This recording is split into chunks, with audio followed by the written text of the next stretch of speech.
SSV college Hapur B Ed department channel पर आपका स्वागत है। ये एक वीडियो और मैं लेकर के आई हूँ सीटेट को लेकर के, क्योंकि अभी तक जिन्होंने सीटेट का फॉर्म नहीं भरा है 24 नवंबर लास्ट डेट है, तो सीटेट का फॉर्म सबसे पहले भर दें। और सीटेट जिन्होंने अभी एक जरूरी और जानकारी आपको दे देती हूँ कि यदि आप बीएड प्रथम वर्ष में अगर आपने प्रवेश भी लिया है तो भी आप सीटेट का फॉर्म भरने के लिए एलिजिबल हैं। पेपर फर्स्ट और पेपर सेकंड दोनों में ही आप एलिजिबल हैं। मैं पहले भी आपको बता चुकी हूँ कि पेपर फर्स्ट और पेपर सेकंड में आपका कौन कौन सी कक्षाएं उसमें आती हैं। पेपर फर्स्ट 1 से 5 तक कक्षा के लिए है और पेपर जो सेकंड है वो आपकी 6 से 8 तक कक्षा के लिए है। दूसरी चीज मैंने आपको पहले भी बताया था कि बीएड की जो फीस थी वो भी मैंने आपको बता दी थी कि अच्छा है कि अगर आप दोनों ही पेपर भर ले तो ज्यादा अच्छा है, क्योंकि दोनों जनरल कैटेगरी और ओबीसी कैटेगरी की फीस जो है वो 1200 रुपए है। एससी एसटी और डिफरेंटली एबल्ड जो कैटेगरी के लोग हैं उनकी जो फीस है वो 600 रुपए है। तो अच्छा होगा कि अगर आप दोनों ही पेपर भर ले तो वो आपके लिए अच्छा रहेगा। दूसरी चीज आपको मैं बता रही थी कि एग्जाम पैटर्न क्या है। एग्जाम पैटर्न में कोई परिवर्तन नहीं किया गया है, जो पहले था वही एग्जाम पैटर्न है। दूसरी चीज 150 नंबर का पेपर फर्स्ट है और 150 ही नंबर का पेपर सेकंड है, और कोई नेगेटिव मार्किंग नहीं है, कोई क्वेश्चन आपको छोड़ना नहीं है। दूसरी चीज पेपर फर्स्ट और पेपर सेकंड में 3 पेपर जो है हमारे वो कॉमन है। कौन कौन से?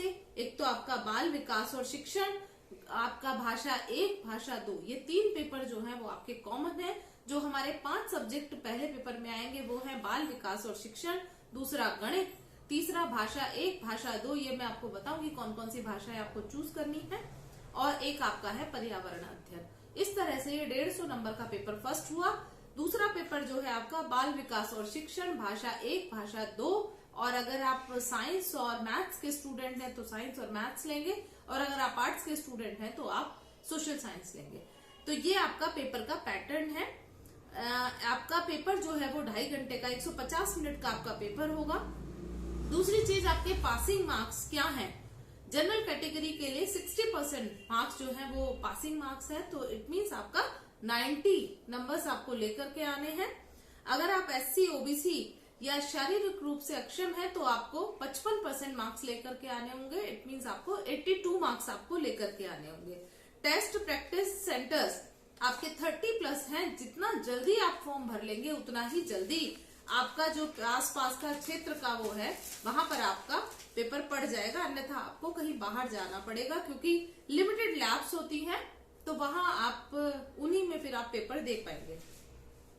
दूसरा मैंने आपको ये भी बताया था कि परीक्षा जो है वो दिसंबर से जनवरी के मध्य में आयोजित होगी। और अब हम बात करते हैं कि हमको लैंग्वेज कौन सी लेनी है। लैंग्वेज यदि आप हिंदी थोड़ा भी जानते हैं तो आप हिंदी फर्स्ट लैंग्वेज के रूप में चुने, और सेकंड लैंग्वेज के रूप में यदि आप इंग्लिश, संस्कृत, उर्दू, बंगाली, बहुत सारी लैंग्वेजेस हैं, और यदि आप इंग्लिश बहुत अच्छे हैं आप इंग्लिश में तो इंग्लिश को सेकंड लैंग्वेज चुने, अन्यथा आप संस्कृत लें। मेरी जो अपनी सलाह है, मेरा अनुभव है, वो ये कहता है कि हिंदी फर्स्ट लैंग्वेज के रूप में लें और सेकंड जो है वो संस्कृत लें, क्योंकि संस्कृत में क्या है कि आपके अपठित गद्यांश आएंगे, अपठित गद्यांश और अपठित पद्यांश जिसे आप ले लेंगे, और सेकंड लैंग्वेज में आपके 15 नंबर जो है वो मतलब पेडागोजी के आएंगे, जिसे आप आसानी से कर लेंगे। कंपैरेटिवली इंग्लिश से आप कुछ मार्क्स ज्यादा गेन कर लेंगे, ये मेरा पर्सनल अनुभव है। जो बच्चे साइंस के स्टूडेंट्स हैं वो भी संस्कृत लैंग्वेज सेकंड में ले रहे हैं, तो ऐसा कोई नहीं है, कोई ऐसा क्राइटेरिया नहीं है कि आपको संस्कृत अगर आपके पास रही हो तभी आप संस्कृत ले सकते हैं। यदि आपके पास संस्कृत नहीं भी रही है तो भी आप संस्कृत को लैंग्वेज के रूप में चूज कर सकते हैं।